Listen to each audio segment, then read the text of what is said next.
muslim pakai hijab mau nggak?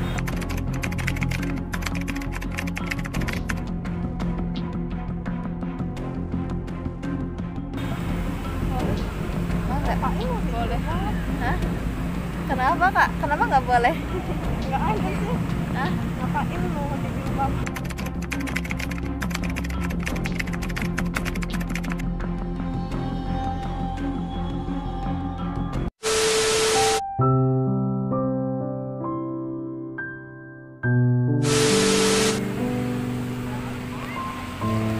Misi kak, assalamualaikum.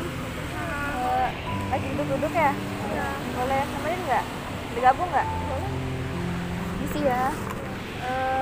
Udah lama di sini? Ya. Udah lama. Berdua aja atau? Ya berdua aja. Oh, berdua aja. Boleh kenalan? Yang Hilda. Fadila. Hilda.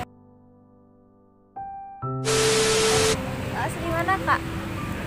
Lombok. Lombok dua-duanya? Oh gitu, nggak ada keturunan luar gitu?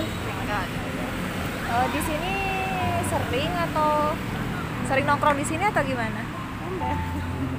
Oh gitu. Pendidikan, kuliah atau sekolah? Udah lulus apa nih? Kuliah. Kuliah? Udah lulus kuliah? Udah selesai? Wow. Tapi BTW umurnya berapa? Hah? 22? Tapi saya kira masih belasan loh. Beneran. Saya kira masih belasan, kayak masih 18 gitu, masih 19 gitu. Saya kira masih SMA. Ternyata udah selesai. Terus kerja sekarang atau gimana? Kalau lagi kerja sampingan aja. Oh, sampingan aja. Ya. Kakaknya muslim, mohon maaf, muslim? Iya. Dua-duanya? Ya. Kan biasanya kalau orang muslim itu, apalagi wanita muslimah, itu nggak identik dengan hijab gitu. Dan pasti kakaknya punya alasan tersendiri gitu kenapa belum sampai sekarang belum bisa memakainya gitu. Pasti kan setiap orang punya alasan, saya belum siap atau apa gitu. Belum siap. Belum siap. Kenapa belum siap? Itu kan pasti kan belum siap juga, pasti ada alasannya karena takut apa gitu kan. Ya udah. Soalnya kelakuan kita menurut buruk. Jadi belum. Jadi karena kalau ya pasti sering saya memang banyak yang jadi alasan di antara saudara-saudara kita yang muslim itu, pasti saya belum bisa pakai hijab saat ini karena saya takut pakaian saya, hijab saya nggak sesuai sama sikap saya sama kelakuan saya, nanti nama hijab itu jadi buruk gitu. Sebenarnya di sini kembali ke diri kita masing-masing. Mau kayak gimana pun, yang pasti tahu kan hukum hijab itu wajib. Yang namanya wajib sama seperti sholat, nggak makruh, nggak sunnah. Yang namanya wajib. Mau kamu pendosa, mau kamu nakal, mau kamu mohon maaf sebelumnya pelacur, peminum, pemabuk, yang namanya memakai hijab menutup aurat tetap wajib kan. Jadi sebenarnya nggak ada alasan. Kalau sebenarnya kita alasan belum siap karena akhlak saya belum baik, mungkin kalau kita jadikan itu alasan terus-menerus, mungkin nggak akan ada wanita yang menutup auratnya. Mungkin kalau masih nunggu besok-besok, saya nunggu besok deh pas nikah lah. Kalau matinya sekarang gimana? Kalau udah nggak ada nafasnya sekarang gimana? Jamin masih bisa berubah besok. Jadi sebenarnya hal baik itu nggak bisa ditunda-tunda, Kak. Tapi kan saya tahu sendiri juga setiap orang itu punya proses. Nggak bisa langsung kita paksakan, Kak ayo sekarang harus ini, kamu harus wajib pakai hijab, nggak boleh, nggak bisa. Tugas kita itu cuma, saya sama seperti di sini, saya lagi ngobrol-ngobrol sama kakaknya, tugas saya tuh bukan memaksa di sini, tapi mengingatkan, mengajak, dan kembali melakukan atau tidak itu kembali ke kakaknya. Tapi di sini karena saya seorang muslimah juga, tapi karena saya peduli sama saudara saya gitu kan, apalagi pasti ayahnya masih ada, masih sehat, orang tua masih lengkap Ya masih. apalagi orang tua ada, apalagi ayah, kan kita ngakunya sayang sama ayah kita gitu, tapi kok kita tega banget siksa ayah kita, masukin ayah kita ke neraka gitu kan. Kan sudah dijelaskan tuh dalam Al-Quran, ketika kita seorang wanita muslimah keluar rumah, sehelai rambut kita dilihat oleh orang yang bukan mahramnya, maka yang dijamin itu ayahnya yang akan disiksa di neraka, suami dia, terus anak laki-laki kalian gitu kan. Kok kita tega banget sih, kita belum bisa bahagiain orang tua, belum bisa ngasih apa-apa buat ayah, bahkan kita sering nyakiti hati ayah, sedangkan ayah kita dari kecil sampai sebesar ini mandi keringat, kepanasan, kehujanan, sakit bahkan demi kita. Tapi kita dengan teganya kita ngelempar ayah kita gitu aja ke neraka, kok jahat banget gitu. Padahal tugas kita nggak berat, kita cuma disuruh nutup aurat. Kenapa? Karena tubuh kita itu berharga. Contohnya kayak gini, kita nggak suka digoda sama laki-laki, diliatin, matain, kenapa sih nggak sopan banget kan biasanya gitu kan, ganggu-ganggu. Kita nggak bisa salahin laki-laki tersebut, tapi kita lihat introspeksi diri kita yang mancing mereka buat godain kita. Kita tampilkan lekat tubuh kita tampilkan rambut kita, bahkan wanita itu adalah fitnah terbesar di dunia, itu adalah wanita gitu. Makanya wanita itu dijaga banget gitu sama Allah, makanya mereka dianjurkan untuk menutup aurat karena tubuh mereka itu sangat berharga, gak ada bandingannya sama apapun gitu. Mungkin setelah saya mungkin di sini sharing-sharing sama kakaknya, mungkin suatu saat ada niatan berhijab. Kan kita ketika sudah balik, apalagi wanita muslimah dianjurkan pakai hijab. Ketika udah umur 7 tahun itu, apalagi sudah menstruasi, itu sudah wajib kita untuk memakai hijab gitu, menutup aurat kita gitu. Ya meskipun nggak langsung ya, mungkin pelan-pelan. Awalnya pakai celana diganti dengan rok, awalnya pakai lengan pendek diganti dengan lengan panjang, awalnya belum pakai hijab diganti dengan hijab meskipun hanya masih hijab pendek gitu. Semuanya butuh proses, nggak ada yang langsung instan gitu kan. Semuanya butuh proses untuk berubah.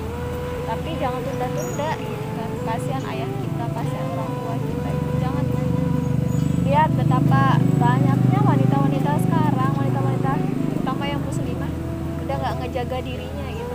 Seakan-akan udah nggak berharga, udah hilang kehormatannya gitu. Sama kayak paha-paha ayam di luar dijual di pasar itu.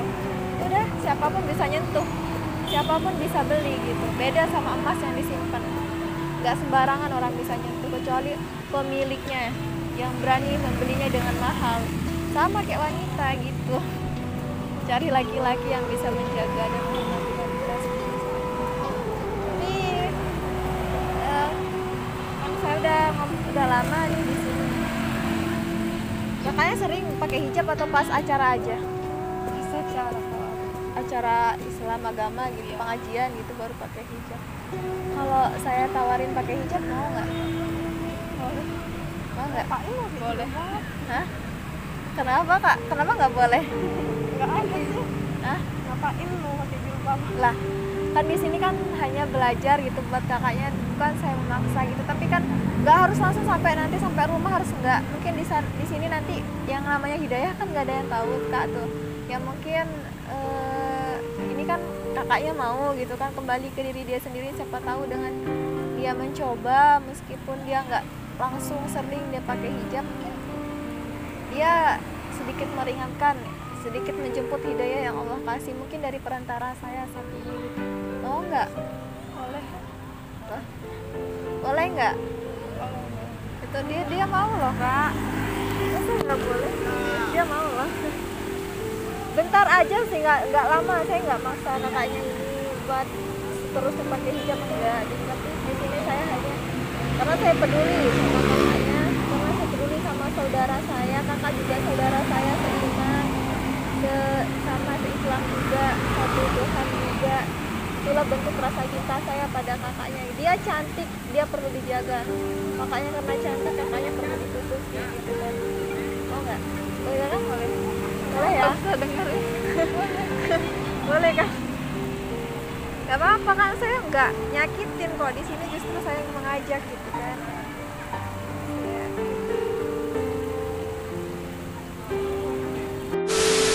Boleh ya kak ya?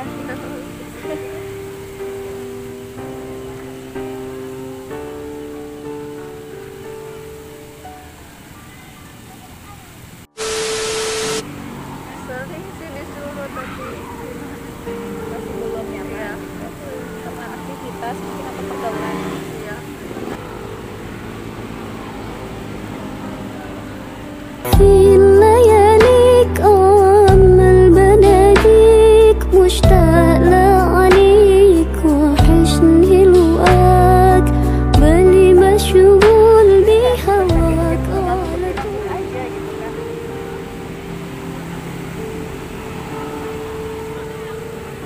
sebagai temannya. Ini teman atau teman saya. teman yang baik itu adalah mengajak temannya ke jalan yang benar, mensupport temannya ke jalan yang benar. Meskipun kita sebagai teman belum bisa apa ya membantu sepenuhnya sama teman kita, setidaknya kita bisa mensupport hal-hal baik, apalagi ke apa ya sahabat yang baik dunia akhirat itu adalah sama-sama belajar, sama-sama belajar. Karena kita wanita gitu, mau sampai kapan kita udah hidup di akhir zaman gitu kan, udah hidup di akhir zaman, mau sampai kapan lagi kita nunda-nunda taubat gitu. Kita udah nggak ada akan zaman lagi setelah kita ini udah di akhir zaman, dan sekarang kita udah masuk zaman dimana zaman fitnah, udah zaman akhir, kita udah tanda-tanda kiamat udah di mana-mana. Sekarang apalagi kita mau hidup 1000 tahun lagi, 6000 tahun lagi tuh nggak mungkin gitu. Sekarang udah fasenya kita harus berproses, harus berubah. Ya semoga apa ya, semoga bisa pelan-pelan nanti berubah. Setidaknya jangan karena saya, karena ngomong kayak gini, jangan hanya karena paksaan, tapi coba niatkan karena ayahnya. Ayahnya sayang sama kakaknya, ayahnya cinta sama kakaknya gitu kan. Dia udah besarin kakaknya sampai umur 22 tahun seperti ini. Itu 22 tahun kakaknya dari kecil udah nggak pernah nutup aurat tuh, bayangin betapa sakitnya nanti ayahnya disiksa itu. Sampai kapan lagi tuh. Jangan langsung menutup, langsung syar'i, berproses aja gitu. Tapi jangan tunda-tunda aja sih. Ya, apa ya? Gimana perasaannya? Ada keinginan buat berhijab gak? Ada ya? Ya mungkin gak langsung gitu berproses.